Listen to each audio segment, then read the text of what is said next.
গত ৩১ তারিখে আ সন্ধ্যা ৬:৩০টার সময় আমাদের কাছে একটা 999 একটা কল আসে যে ১১ নম্বরে একটা বাসায় একজন বৃদ্ধার মরদেহ রয়েছে। উক্ত সংবাদ পেয়ে আমি ১ম এ আমার অফিসারকে প্রেরণ করি।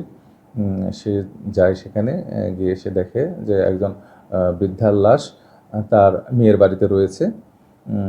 সে জানানোর পরে আমিও সেখানে যাই। গিয়ে লাশ নিচে নামানো হয়। আমিও সেই বাড়িতে গিয়ে দেখি যে বাসাটা একটু জরাজীর্ণ ছিল। সেখান থেকে ডেড বডি নিচে নামানো হয়। আমাদের অফিসার লাশের শ্রদ্ধা রিপোর্ট প্রস্তুত করে। তো ডেড বডিটা দেখে মনে হয়েছে যে হয়তোবা ১ দিন বা তারও পূর্বে মৃত্যু হয়েছে। তো তার মেয়ে মৃত্যুর সঠিক সময়টা বলতে না পারার কারণে আমরা পরবর্তীতে লাশটি পোস্টমর্টমে দিয়েছি। পোস্টমর্টম রিপোর্ট আমরা এখনো পাই নাই। রিপোর্ট আসলে পরবর্তীতে রিপোর্ট অনুযায়ী আইনগত ব্যবস্থা গ্রহণ করা হবে। তারা যেটা বলেছে যে তারা তাদের দেশের বাড়ি চাঁদপুরের মতলব থানায়, সেখানে তারা লাশ দাফন করেছে। পোস্টমর্টম রিপোর্ট তো আসতে অনেক সময় দেরি হয়। কখনো ১ মাস, ১.৫ মাস বিভিন্ন সময় পরে আসে। না, আমরা তো অপমৃত্যু হিসেবেই নিয়েছি। অপমৃত্যু হিসেবে নিয়েই তো লাশ পোস্টমর্টমে দিয়েছি। অপমৃত্যু হিসেবে নিয়েছি, অপমৃত্যু মামলা নিয়েছি এবং সেই হিসেবে আমরা পোস্টমর্টমে দিয়েছি লাশ। তাদের ভাষ্য যে স্বাভাবিক মৃত্যু হয়েছে। তারা যেটা বলেছে যে স্বাভাবিকভাবে তার মা বৃদ্ধ এবং অসুস্থ, বেডে ছিল। স্বাভাবিক মৃত্যুই তার হয়েছে।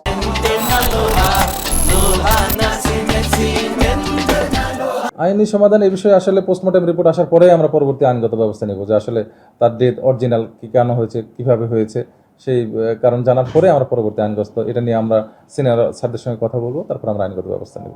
না, এটা প্রতিকার বললাম তো, এটা পোস্টমর্টম রিপোর্ট আসার পরেই, তখন যদি তার ডেথটা যে জেনুইনলি অন্য কোনো কারণ হয়ে থাকে তাহলে সেটা নিয়ে তো আমাদের আইনগত ব্যবস্থা নিতেই হবে। বা তখন যদি না হয়, যদি অন্য কোনো আইনে নেওয়ার মতো থাকে তাহলে আমরা সেটা নেব। তার বড় ছেলে যুগ্ম সচিব, ছোট ছেলে বুয়েটের টিচার। না, এটা আসলে আমাদের কারো কাছেই তো কাম্য না।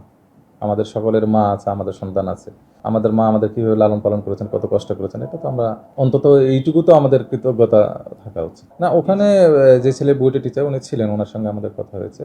ওনার বড় ছেলের সঙ্গে ফোনে কথা হয়েছে। না, তারা তো বলেছে যে স্বাভাবিক মৃত্যু হিসেবে তারা লাশটা তারা স্বাভাবিকভাবে দাফন করতে চেয়েছিল। কিন্তু আমাদের বললাম না, আমাদের একটু সন্দেহ হওয়ার কারণে, যেহেতু মৃত্যুর সঠিক কারণটা জানতে পারছে, মানে সময়টা বলতে পারছিল না, সে কারণে আমরা এটা অপমৃত্যু মামলা নিয়ে পোস্টমর্টম করেছি।